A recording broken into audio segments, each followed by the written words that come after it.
You made a very beautiful exhibition, I think, and used the spaces in a very interesting way. And I was wondering, as a first question, how do you start thinking about making an exhibition? How do you think about spaces? How do you connect artworks? Yeah, and like normally when I make an exhibition, I look for kind of problems that I have to solve. So when I saw the gallery, I really like the spaces, but I had to choose a problem. And for me, the problem with the spaces is that they are of course they are connected, but sometimes there's a kind of a distance between the spaces. So I thought of a way to solve that. And there is this connection to the studio that always lingers, I think, both in the works as well as in the installation of an ensemble of works. I think in all my works, you can see somebody who made this work, and you can imagine somebody who just left after he made it. For me, it's very logical that some rooms are like studio spaces where I really think and act, and that are really left behind. The absence of me in my exhibitions is maybe my main subject. Like that you really can see somebody think and act. And that somebody is just left and is gone. Yes, the absence of Mark Manders, it's like a concept or a notion in your work that has been there for From the beginning, actually. 20, 30 years, I guess. Yeah, like all my exhibitions are also like empty stage sets as a child, and especially when I was around 16, I was very interested in the human mind, and also the strength of the human mind, but also the weakness of the human mind that I found really interesting. So I thought, the best way to do that is to become a writer. I thought that was the most clear and best and strongest decision. So I made a floor plan of all the writing materials I had, and I made I put them on the floor, and I decided to write for the rest of my life about that imaginary building, that floor plan. It's much better to write with objects instead of words, and so I slowly became an artist instead of a writer. Yeah. That's a beautiful idea. And I think that the self-portrait as a building keeps evolving while you make new works, while you make exhibitions, and one thing brings forth something else.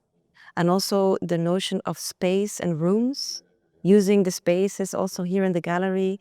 Some are closed off and some are very open, and there are different objects that also refer to a homely setting, such as sculptures that look like chairs or cupboards, or even like a Carl Andre type of floor tiles. Can you expand a little bit about these works? Well, they all come from language. I can write this show down on a piece of paper, like you have like a table, like a bed. You have like it's just made of a few words, but it relates to the decision to not be a writer, but to become a sculptor. If I write a sentence, I really direct people what to think in what order. But if you make an exhibition with different objects, I think the content is also made in the head of the viewer. You also told me when you were walking through the exhibition together, the work with the setting with the bathtub, that it's also like a painting. Yeah. This is a very fascinating idea. Yeah.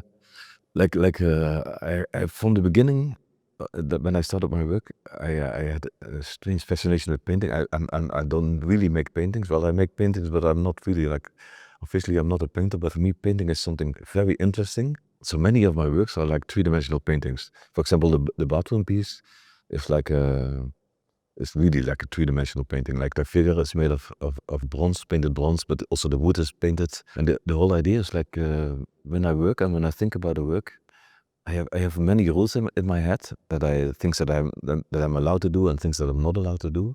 Of course, they're kind of fake rules, but I use them as tools. And one of the rules is that I'm not allowed to choose colors. And if I make a bath is white. Like I have no choice. If you think about the word bath, like it should be white. Then I discovered like a towel has no color. You can choose every color you like. So by making the bathroom, I could use 4 different colors for towels. That after this piece, I could also use them in my works, in my other works. and the whole thing is like a composition.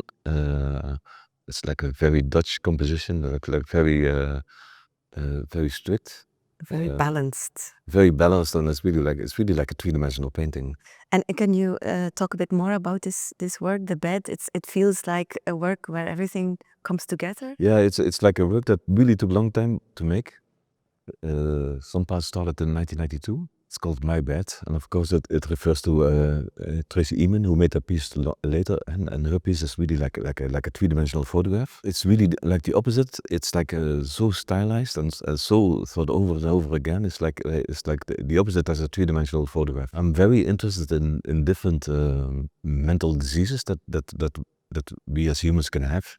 And one of the diseases that I'm very interested in is the hoarding disease, where people are so connected with objects they own that the difference between the objects and their mind is problematic. So what you see is like a bed. One place is empty and other places the objects form the shape of a person. And then if you zoom in, you see many different layers. There are lots of babies in this piece, and there's like a collection of holes.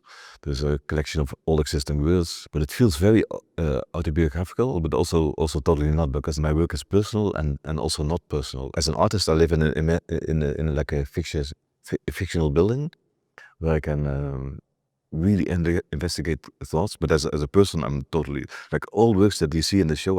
As a person, I would never make. I would never make this kind of bed, you know. It was the artist Mark Manders. Yeah. In your studio, you can play around with a material, also with scale. This is something that we did not really address. You have this rule, if I can say so, or you use this idea of rescaling certain works to 88%, for instance. Yeah. What is that about? Oh, that's also. So, for example, there's a chair in the show. It's like a studio chair that I designed and made, and it's made on 88%. It's just a little bit smaller than it should be, and I really like that because the reduction, it becomes like an image of a chair. We talked about language and the use of words and the different notions of language, and you also already mentioned the notional newspapers, this idea or this object that you started making 20 years ago, I think. What is a newspaper about, or how did it? Yeah, so the reason why I had to make, it sounds strange, but I had to make this newspaper is that my work is frozen. So I cannot use a real newspaper because then it's not frozen in time anymore. Like then you could see that a piece was made in 1998 or something like. So I had a kind of problem that because for one piece I really needed a newspaper to make a paper mache, and I was not allowed to do that because it's not frozen in time. So I decided to make a fake newspaper with all existing words, and like the words are randomly organized in the newspaper. It really looks like a newspaper, and it's also fantastic because since then I own every word that exists. So as a writer, that's or like a failed writer in my case, it's fantastic to have all words available. Make a jump to an important part of the exhibition to talk about specifically your book, All Words and One. You published it last year, and you describe this series of acts, instructions to, and I quote, create a room filled with all existing words, like the newspaper, followed by choose one single word that is hardly used, a word linked to a failed myth. And there the sciapod emerges. A mythological creature that protects itself from the sun with his enormous foot on his one leg, basically. How did you find the sciapod? The interesting thing was that there were not so many sciapods, so only a few. So then I thought like, and nobody's really interested in them. So I thought this is my chance to change the word and to add different skypods to this word and different content and to really to make like a fake history of this word. It was really astonishing that it's possible, and that is very, you really can focus on one word and you can really build a complete world around one word, and it's really fascinating. And it shows both the strength of our mind, but also the weakness. You refer to it in the book as well, that you can, or you should use the word or the image or both in many ways. So you can project them, you can spread the images in society, as is also written in the book. You print them on postcards. Yeah, like I made an old fax.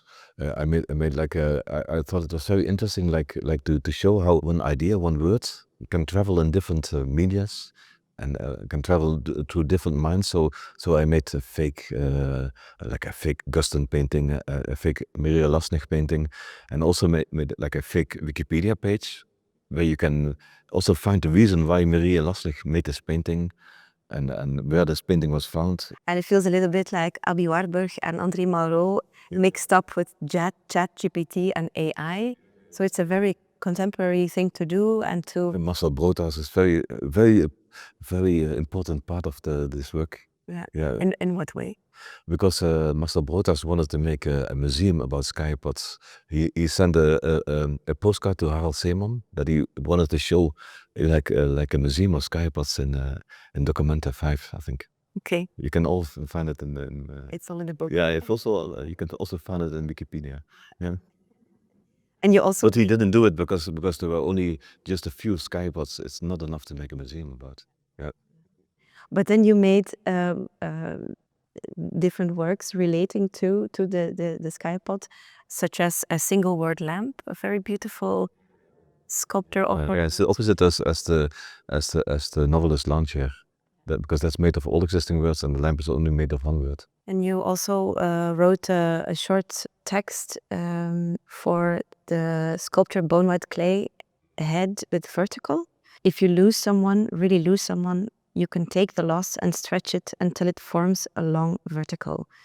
If you then freeze that into silence, the loss changes into something beautiful that lingers. I think it's a very good description for not only that word, but many of your works. Yeah, I think that's the thing that you do in your studio. It's a nice way to maybe wrap up our conversation.